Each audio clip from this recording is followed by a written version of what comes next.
अनुभव चाहे कोई भी हो, ध्यान के पथ पर जब हम चलते हैं, प्रत्येक व्यक्ति के व्यक्तिगत अनुभव होते हैं, परंतु जो ध्यान के मार्ग पर ध्यान को ध्यान से लगाता है, उसके, जिसको कि यहां आज्ञा चक्र बोला गया है, यहां पर अवश्य सनसनाहट होगी। क्योंकि जो विचारों का घर है वो मस्तिष्क है, और यहां से सारे स्पाइनल कॉर्ड से नर्व्स जा रही हैं ऊपर मेडुला से। तो जो व्यक्ति अपनी एकाग्रता को बढ़ाता चला जाता है, उसको ब्रेन के आसपास, मस्तिष्क के आसपास, फोरहेड पे अवश्य सेंसेशन होगी। और कहीं भी हो पूरी बॉडी में सेंसेशन, पूरे शरीर में और कहीं भी सेंसेशन हो, बस चलते रहना है। एक बहुत बड़ा जो गड्ढा है जिसमें साधक अक्सर गिर जाते हैं, जब अच्छा अनुभव होता है तो उनका ये प्रयत्न होना शुरू हो जाता है कि मुझे वही अनुभव दोबारा हो जाए। फिर ध्यान पर ना लग के अनुभव पर ध्यान लग जाता है। और कभी भी हमको अपना पैमाना उस आधार पर निर्धारित नहीं करना चाहिए कि दूसरे का क्या अनुभव हुआ कि मुझे भी वही होगा, क्योंकि प्रत्येक व्यक्ति भिन्न होता है। हर एक को दर्शन अलग प्रकार का होगा, हर एक को अनुभव अलग प्रकार का होगा, हर एक को अनुभूति भिन्न प्रकार की होगी। प्रत्येक व्यक्ति के जो फल है मार्ग पर चलने का, वो थोड़ा अलग अलग होगा। तो कोई भी सेंसेशन आए, कहीं पे भी बॉडी में हीट उत्पन्न होना, बॉडी को हल्का सा ट्रेम्बल करना, या टिप्स पे उंगलियों की, पैरों की या हाथों की, on your tips of your fingers and toes, एक सनसनाहट सी होना, throbbing sensation, this are all good signs. इसका मतलब आप कुछ ना कुछ ठीक कर रहे हैं।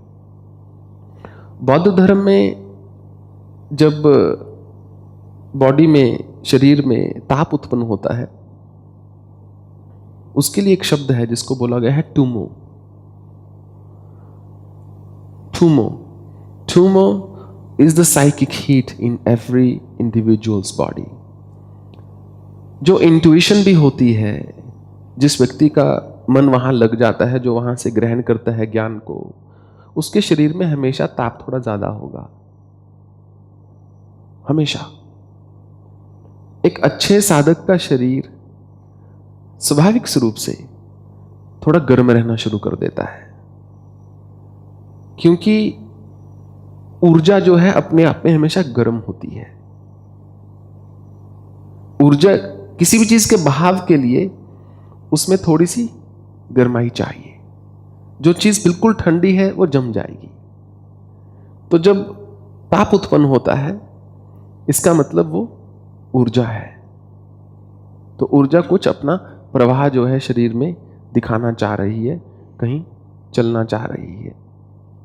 हाँ, जो भी अनुभव आपके आसन को तोड़ दे, तो उस पर थोड़ा और स्मृति से चलना पड़ता है, उस पर थोड़ा और माइंडफुलनेस के साथ चलना पड़ता है, क्योंकि किसी भी परिस्थिति में आसन नहीं टूटना चाहिए।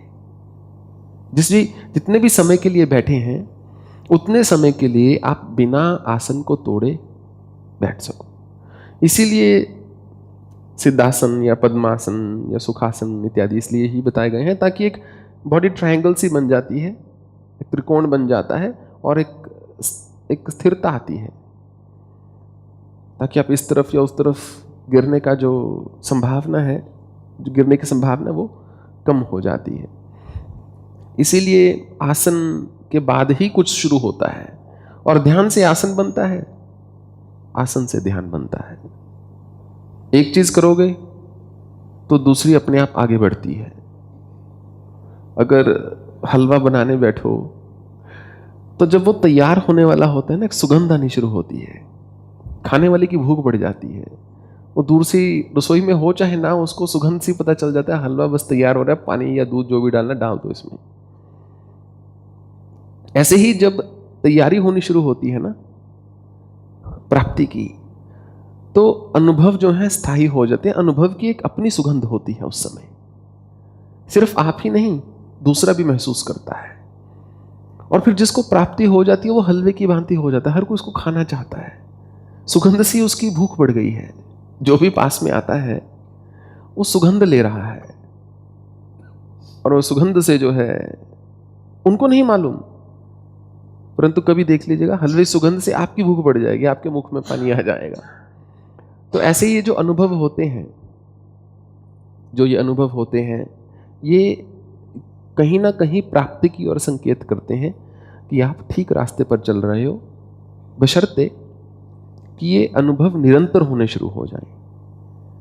अलग अलग भिन्न प्रकार से एक अनुभव के एक पड़ाव को आप जब पार करेंगे तो दूसरे पर पहुंचेंगे, फिर तीसरे पर पहुंचेंगे, फिर चौथे पर पहुंचेंगे। उसी का मार्ग जो है ध्यान का मार्ग है।